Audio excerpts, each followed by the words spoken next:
Corey, thank you so much for taking the time, my friend. How much are we throwing you off your daily game day regimen right now by having to talk to us? Oh, not too bad. Just happy to join. Well, we certainly appreciate the time. You're on an absolute heater right now. What does it feel like for you when it feels like you're kind of in the zone? You're hitting bombs left and right. I mean, the confidence right now sort of through the roof, starting to really catch your stride for the remainder of the season? Yeah, it's always nice to play good, but it's been fun to be a part of this team. It's been fun to watch us grow and play good baseball of late. Corey, as I was doing research about you for this interview and stuff like that, and I noticed that you went to the same high school as Bubba Wallace. Now, I'm a big NASCAR fan, and I love Bubba Wallace. And so I noticed that you went in Kannapolis, North Carolina. You guys went to school together. Am I right about that? Yeah, you are. Okay, and you still have your friend? I mean, I love Bubba Wallace. I think he's a heck of a driver. Is there a friendship there with him? Or was it just two great guys, two great athletes going to a North Carolina high school? No, absolutely was. He was a grade older than me. We kind of hung out with the same people. He got really busy his senior year with racing. He missed a lot of school, was kind of always gone. But no, we've kept up with each other throughout the years, and it's been fun to watch his success. And like you said, he's. I didn't know. Are you a race fan yourself? I mean, from that area, it's hard to say. Dale Earnhardt is from that area. I didn't know if you were a race fan at all, or is it just something that you happen to be born in the great state of North Carolina there? I would say a little 50-50. I've liked watching Bubba, but I wouldn't say I was a race fan growing up. Gotcha. Well, that makes two of us, Corey. It's all good, brother. It's Corey Seager with us here, Rangers Player Show on your home. I gave it a go, Corey. I thought there was a connection there, man. I was pumping that NASCAR line there too hard on you. I'm sorry about that. No, Corey, you don't have time for NASCAR, right, Corey? I mean, you're a baseball guy through and through. I don't have time for NASCAR. He's from the hotbed of NASCAR is where he's from. Are you, Corey, are you one of these guys on an off day that'll just sit there and soak in a bunch of baseball around the league? Or, I mean, what's the deal? No, off days are definitely for the family. It's hanging out with my wife and hanging out with our dog and just laying low and trying to find something to do. So what was from maybe a surprise standpoint or just like a challenging standpoint, what stood out to you whenever you became a Texas Ranger? New landscape, new team, new teammates, new ballpark, though you did win a title here in this ballpark, so I'm sure you feel right at home. But what's been something that surprised you since you became a Ranger? The fan sport's been awesome. Being only the first time I played here was in 2020, so there was obviously no fans, so you didn't really get to see the support that they got because there wasn't anybody allowed in, and unfortunately I was hurt when we played them in 18, so to kind of come here and be welcomed by the fan and see how much they support this team and love this team, it's been awesome to see. Corey, Eric was asking you about your routine and things like that, and I'm not going to ask you to go through your routine or anything like that. That's your business. But at what point did you start to think about having the process or the routine, or getting yourself ready each day to play baseball?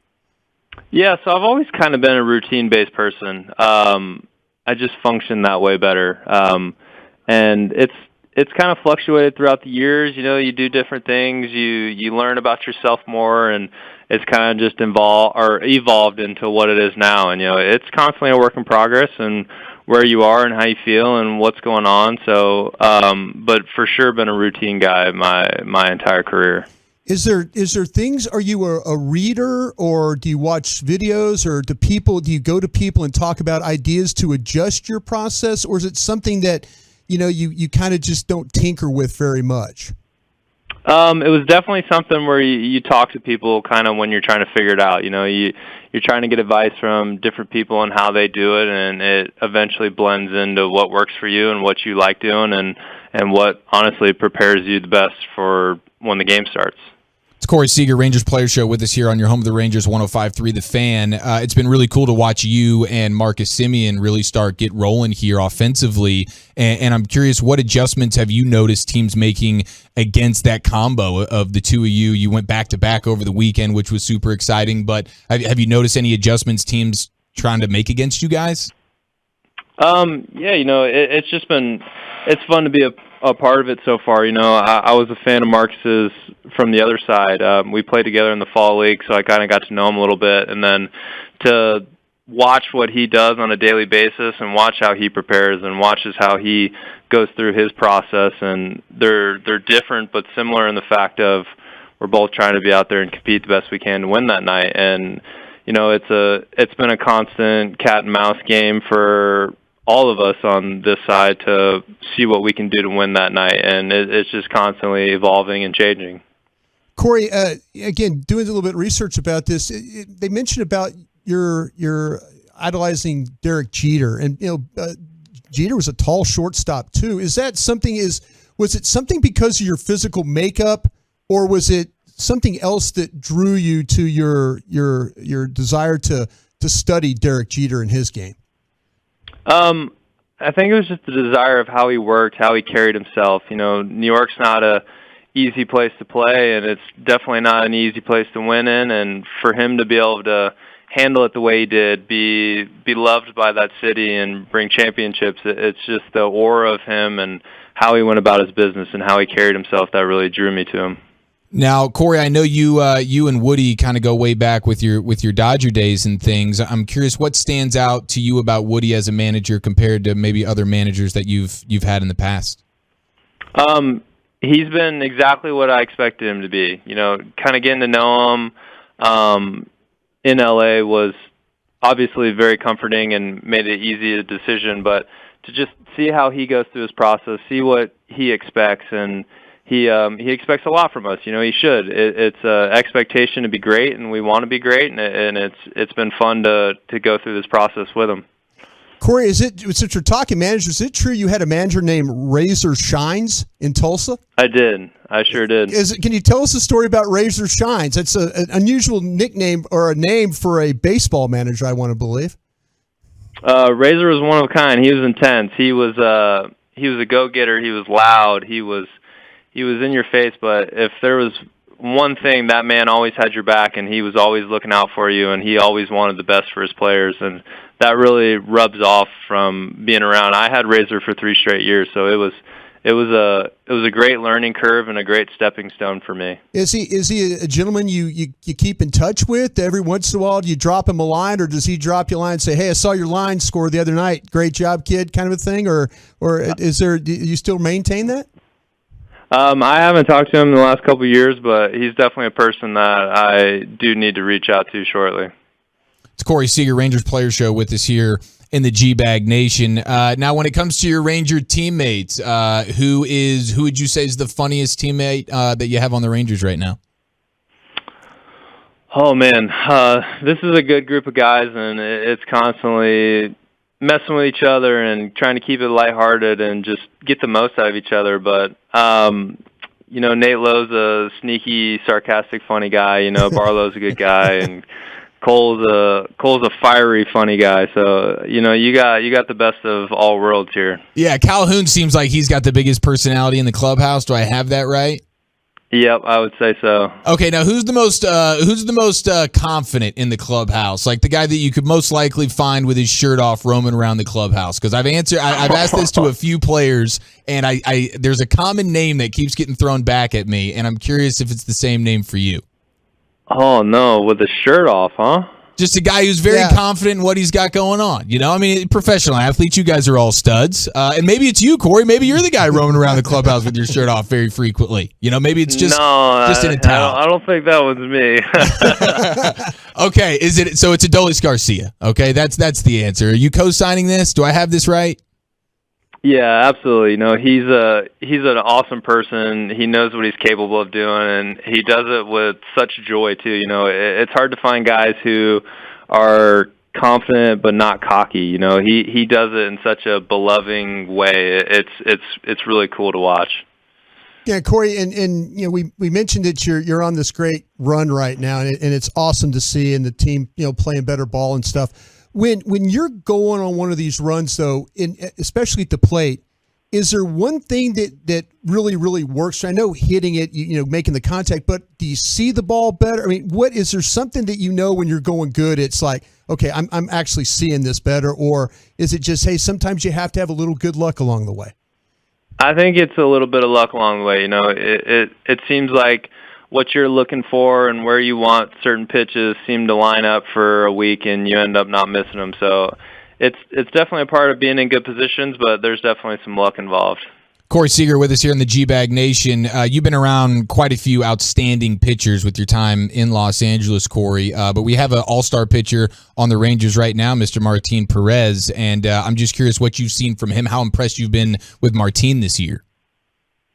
Yeah, that was super excited for him to make the All-Star game. It's more than deserving, but just what he's done and what he's meant for this team to go out every fifth day and give us a chance to win. It's been fun to be behind. He's a competitor, he's a grinder, he's going out there and attacking people and just trying to win the game for us, and you can feel that behind you, and it makes you want to play better for him.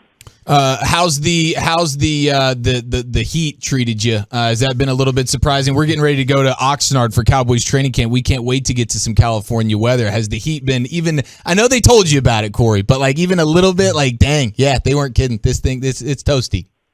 Yeah, no doubt. They were not kidding about it. I growing up in North Carolina, I thought I knew what humidity and hot was, and I obviously haven't been in it for quite some time in the summer, but it's definitely a different animal here, that's for sure. Corey, if you weren't a professional baseball player, what other sport would you like to play? I understand you like golf. I think I'm right about that. Would you like to be a pro golfer, or do you got another sport in mind you'd like to try? I played basketball in high school too, and the one thing that I really think is quite cool about basketball is on any given night, one guy can go out there and win you a game. It's obviously a team sport, and it's very fluid in how they move and this and that, but when a guy's got a hot hand one night, he can go out there and just win it for you, which I think's interesting kind of dilemma to a team sport. What's the All-Star week and the break look like for Corey Seager? We're probably just going to go somewhere and relax, just go take it easy for a couple of days and reset and be ready for the final little stretch. The one thing Corey Seager would most like to improve in his own game for the remainder of the season is what?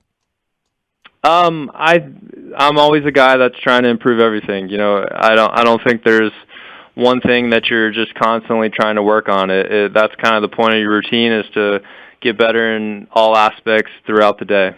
All right, Corey Seager finds himself in a difficult situation, and he needs a teammate to have his back in a physical situation. Okay, who's the teammate you most want having your back?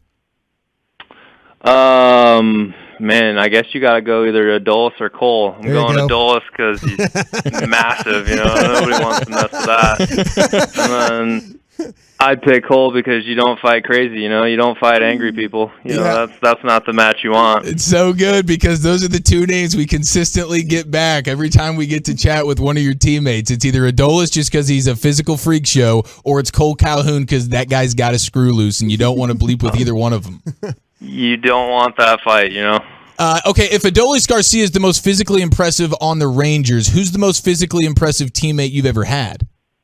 Athleticism or just in general? I would say just in general, like the guy that you double take. You show up to the clubhouse and you're like, oh my dear God, you are just a specimen. I think that has to be Puig. He was a pretty special body. He was very, very much bigger than you thought he was. Well, Corey, I really appreciate you taking the time, my friend. I hope we didn't throw you off your game day regimen too much. Let's go get another home run tonight. Enjoy the All-Star break. Let's go get a playoff spot, baby. Absolutely. Thank you guys for having me.